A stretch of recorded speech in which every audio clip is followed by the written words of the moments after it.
Queen को बताता है कि रीजेंट बहुत ज्यादा पावरफुल है और वो किंग की जगह पर काम कर रहा है, क्योंकि हमारे किंग अभी बहुत छोटे हैं, इसलिए सारी की सारी पावर रीजेंट के पास है। ये सुनकर क्वीन कहती है वो इतना भी ज्यादा पावरफुल नहीं है, अगर मेरे पास मेरा मैजिक होता तो मैं चुटकी बजाकर उसे मार देती। सोल्जर्स यांग से कहता है कि अपनी बीवी को चुप कराओ, अगर बुरी ने ये सब कुछ सुन लिया तो हमारी शामत आ जाएगी। सोफी सास आगे बढ़ता है और बुरी के सामने झुकता है और उसे योर हाइनेस कहता है। बुरी सोफी सास से कहता है मुझे लगा था शायद मेरे फादर वापस आए हैं, जैसे ही गेट खुले तो मैं यहाँ पर आ गया, लेकिन मुझे क्या पता था कि तुम बेकार व्हाइट ड्रैगन वाले आए हो। हालांकि मैंने अपने पापा को वेलकम कहने के लिए इंतजाम भी किया था। सोफी सास बुरी से कहता है मुझे एक बात की समझ नहीं आई, रीजेंट ने व्हाइट ड्रैगन वालों को भेजा था क्वीन के साथ अमन के मुआहदे पर साइन करवाने के लिए, लेकिन फिर वो रेड ड्रैगन और ब्लैक ड्रैगन टीम लेकर खुद क्यों वहाँ पर चले गए। बुरी हंसते हुए सोफी सास से कहता है क्योंकि मेरे पापा के पास एक अलग आइडिया था, वो डीमन क्वीन को मारना चाहते थे, इसलिए तुम जैसे बेकार लोगों को पहले भेजा था। कहीं तुम हमारे किंग के फैसले पर सवाल तो नहीं उठा रहे। सोफी सास अभी उसे जवाब देने ही वाला होता है कि सोफी सास के पापा वहाँ पर आ जाते हैं और कहते हैं ये तो बस इतना जानना चाहता है कि क्या ये वाकई में किंग के ऑर्डर से या फिर ये रीजेंट के ऑर्डर थे। सोफी सास के पापा का नाम गुरु डीता है और वो एक इंपीरियल लीडर है। बुरी उनसे कहता है मास्टर गुरु आप यहाँ पर क्या कर रहे हैं, आपको तो आज किंग को पढ़ाई में मदद करनी थी। मास्टर गुरु उसे कहते हैं मैंने तुम्हारे पापा के बारे में सुना कि वो एक बहुत बड़ी जीत हासिल करके वापस आ रहे हैं, इसलिए मैं उन्हें वेलकम करने के लिए यहाँ पर आ गया। बुरी उनसे कहता है लेकिन मुझे तो लगता है जैसे आप उनसे सवाल जवाब करने के लिए यहाँ पर आए हैं। मास्टर गुरु हंसते हैं और उसे कहते हैं मैं ऐसा करने की सोच भी नहीं सकता। जियांग उस सोल्जर से पूछता है क्या सोफी सास के पापा भी कोई बिग शॉट है। वो सोल्जर जियांग को बताता है कैप्टन के पापा इस महल के इकलौते इंपीरियल लीडर हैं और इसके अलावा वो हमेशा हमारे किंग के साथ रहते हैं। मास्टर गुरु और रीजेंट दोनों के डिसीजंस बहुत ज्यादा मुख्तलिफ होते हैं, इसलिए उनमें आपस में पॉलिटिकल वार चलती रहती है। क्वीन ये सुनकर कहती है ये इंसान तो बहुत ज्यादा बेकार है, आपस में ही लड़ते रहते हैं। जियांग उसे कहता है तुम तो ऐसे कह रही हो जैसे तुम्हारे डीमंस ने कभी तुम्हें धोखा न दिया हो। उसी वक्त दीवारों पर खड़े सोल्जर्स बॉम्बू बजाना शुरू कर देते हैं। बुरी बहुत ज्यादा खुश हो जाता है और कहता है दरवाजे खुल रहे हैं, इसका मतलब मेरे पापा आने वाले हैं। जियांग उस सोल्जर से पूछता है जब हम लोग वापस आए थे तो हमारी बार बॉम्बू क्यों नहीं बजाया गया। वो सोल्जर उसे कहता है क्योंकि ये लोग हमें बेकार समझते हैं, क्योंकि हम लोग व्हाइट ड्रैगन यूनिट से हैं। दरवाजा खुलते ही रीजेंट अपनी आर्मी के साथ अंदर दाखिल होते हैं। उन्होंने अपने बालों पर डीमंस के साथ लटकाए होते हैं। ये देखकर क्वीन को बहुत ज्यादा गुस्सा आता है। जियांग आगे बढ़ता है और उसके कंधे पर हाथ रखकर उसे कहता है शांत हो जाओ, आगे मत बढ़ना। क्वीन वहीं पर रुक जाती है। थोड़ी देर के बाद रीजेंट का घोड़ा उसके सामने से गुजरता है। क्वीन उसे देखकर और भी ज्यादा गुस्सा हो जाती है और कहती है मैं एक दिन अपने दोस्तों की मौत का बदला तुमसे जरूर लूंगी।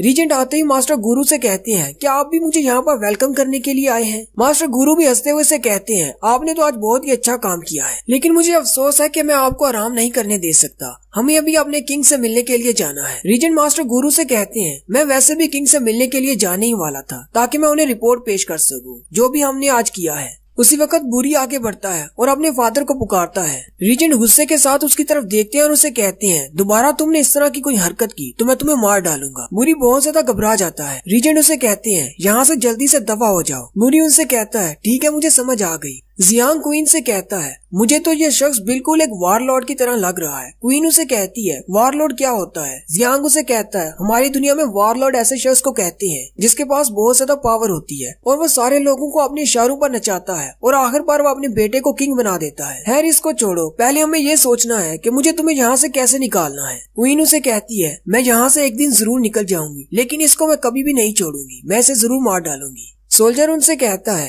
हमारे कैप्टन अपने पापा के साथ रॉयल पैलेस में गए हैं, इसलिए उन्होंने मुझे कहा है कि मैं तुम दोनों को उनके रेजिडेंस पर ले जाऊं, तुम दोनों मेरे साथ चलो। वो दोनों जैसे ही रेजिडेंशियल एरिया की तरफ जाते हैं जियांग उसका घर देखकर बहुत ज्यादा हैरान हो जाता है और कहता है क्या एक कैप्टन को इतना बड़ा घर दिया जाता है। क्वीन उसे कहती है बेकार इंसान, तुमने अभी तक देखा ही क्या है। फिर वो दोनों उस बड़े से पैलेस के अंदर चले जाते हैं। वहाँ पर एक लड़की आती है और उनसे कहती है क्या तुम लोग कैप्टन के मेहमान हो। उस लड़की का नाम एलिना होता है, उसके साथ दो और भी लड़कियां होती हैं। वो उनसे कहती हैं हम इस बड़े घर का ख्याल रखते हैं, कैप्टन ने हमसे कहा है कि उनके मेहमानों का खास ख्याल रखा जाए। लड़कियों को वहाँ पर देखकर जियांग बहुत ज्यादा खुश हो जाता है और कहता है कैप्टन के पास तो बहुत ही अच्छा माल है। एलिना उनसे पूछती है तुम दोनों बहुत ज्यादा थक चुके होगे और तुम्हें भूख भी लगी होगी। जियांग बहुत ज्यादा खुश हो जाता है और उसे कहता है हाँ मुझे भूख लगी है, जबकि क्वीन उसे कहती है तुम्हें ये सब कुछ बहुत अजीब नहीं लगता, एक कैप्टन हम जैसे डीमन क्लैन के गुलामों को इस तरह क्यों ट्रीट कर रहा है। जियांग उसे कहता है कि तुम्हें परेशान होने की जरूरत नहीं, ज्यादा मत सोचो, जैसा चल रहा है चलने दो, अगर उन्होंने हमें मारना होता तो वहीं पर मार देते। फिर वो उन दोनों को सामने वाले रूम की तरफ ले जाते हैं, जबकि हेलिना उन्हें घूर घूर कर देख रही होती है।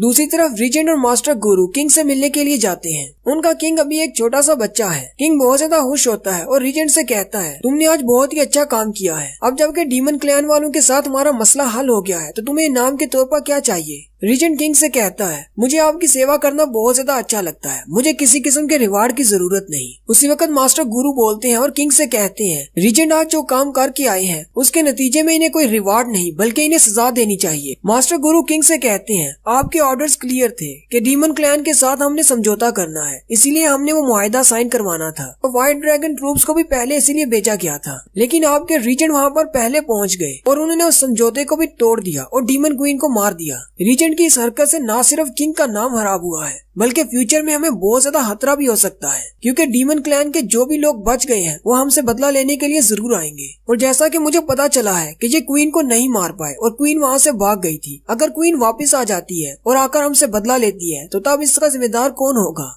किंग मास्टर गुरु से कहते हैं, आप तो इस बारे में कुछ ज्यादा ही सोच रहे हैं। मेरे ख्याल में रीजेंट ने ऐसा किया, इसके लिए कोई खास वजह जरूर होगी। रीजेंट आगे बढ़ते हैं और किंग से कहते हैं, मेरे पास इसकी एक खास वजह है जो मैं आपको बताना चाहूंगा। रीजेंट किंग से कहते हैं कि जब हमने फैसला कर लिया कि हम लोग डीमन क्लैन वालों के साथ समझौता करेंगे, तभी क्वीन की कमांडर जो कि उसकी राइट हैंड है, उसका नाम लिलियान है। लिलियान ने मेरे पास एक मैसेज भिजवाया और उसने कहा अगर हम क्वीन को रास्ते से हटा दें तो वो क्वीन बन जाएगी और उसके क्वीन बनने के बाद वो हमारे साथ एक समझौता साइन करेगी जिससे हमारा रिलेशनशिप और भी ज्यादा मजबूत हो जाएगा। और अब जबकि हम लोगों ने डीमन क्वीन को रास्ते से हटा दिया है तो लिलियन डीमन ट्राइब की क्वीन बन गई है और क्योंकि पहली क्वीन गायब हो गई है तो उसके साथ जो समझौता साइन करना था वो अब कैंसिल हो चुका है। मैंने नई क्वीन के साथ एक नया समझौता साइन किया है। वो एक पेपर नौकर को देते हुए कहता है, योर हाइनेस आप इसको चेक करें, इसमें सारी ह्यूमन क्लैन के लिए अच्छी बातें ही लिखी हुई है। वो नौकर पेपर लेता है और किंग को जाकर देता है। किंग उस समझौते के पेपर को पढ़ने के बाद बहुत ज्यादा खुश हो जाता है और रीजेंट से कहता है, तुमने बहुत ही अच्छा काम किया है, ये किंगडम हमेशा तुम्हारा शुक्रगुजार रहेगा। मास्टर गुरु किंग से कहते हैं,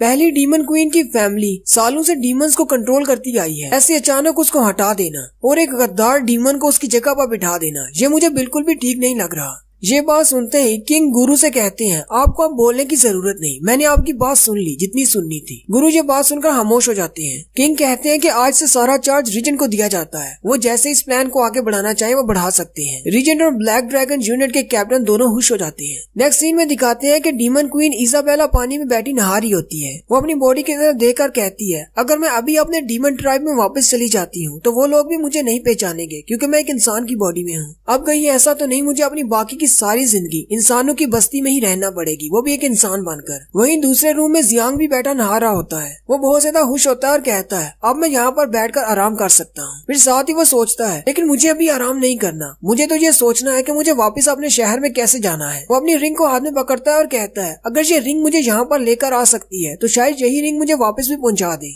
मुझे अपनी बाकी की सारी जिंदगी इस दुनिया में नहीं गुजारनी, मुझे वापस अपने घर जाना है। हालांकि जब स्टार्टिंग में मैंने डीमन क्वीन को देखा था तो मुझे लगा था ये सब कुछ बहुत ज्यादा इंटरेस्टिंग होने वाला है, लेकिन फिर जब मैंने लोगों को मरते हुए देखा, वो भी इतने ज्यादा करीब से, तो मैं बहुत ज्यादा डर गया हूँ। मैं काफी देर से यही बात सोच रहा हूँ, अगर मैं यहाँ इस दुनिया में मर जाता हूँ तो मैं कहाँ जाऊँगा? क्या मैं वापस अपनी दुनिया में चला जाऊँगा? फिर साथ ही वो कहता है, अगर ये अंगूठी इतनी ज्यादा इम्पोर्टेंट है तो मुझे इसे अपनी उंगली में पहन कर रखना होगी। वो भी इस अंगूठी को अपनी उंगली में पहन ही रहा होता है कि वहाँ पर सोफी सास आ जाता है। उसने भी कपड़े नहीं पहने होते, वो भी नहाने के लिए आया होता है। जियांग पीछे की तरफ मुड़ता है और उसे कहता है, कैप्टन तो आप वापस आ गए। और साथ ही वो चीखना शुरू कर देता है क्योंकि कैप्टन ने कपड़े नहीं पहने होते। कैप्टन जियांग से कहते हैं, अब जबकि तुम भी यहाँ पर हो तो चलो इकट्ठे नहाते हैं। जियांग कैप्टन की ये बात सुनकर और भी ज्यादा घबरा जाता है, लेकिन वो उसे कहता है, चलो ठीक है हम इकट्ठे नहाते हैं। जियांग शर्माते हुए पानी के अंदर दुबक कर बैठ जाता है और उसी वक्त उसे इजाबेला की बात याद आती है। इजाबेला ने उसे कहा था कि ये कैप्टन हमारे साथ इतने अच्छे से पेश क्यों आ रहा है। जियांग कहता है, इसे इस तरह मेरे साथ नहाते हुए देखकर मुझे वाकई में दाल में कुछ काला लग रहा है, कहीं ये मेरे साथ कुछ करने की तो नहीं सोच रहा।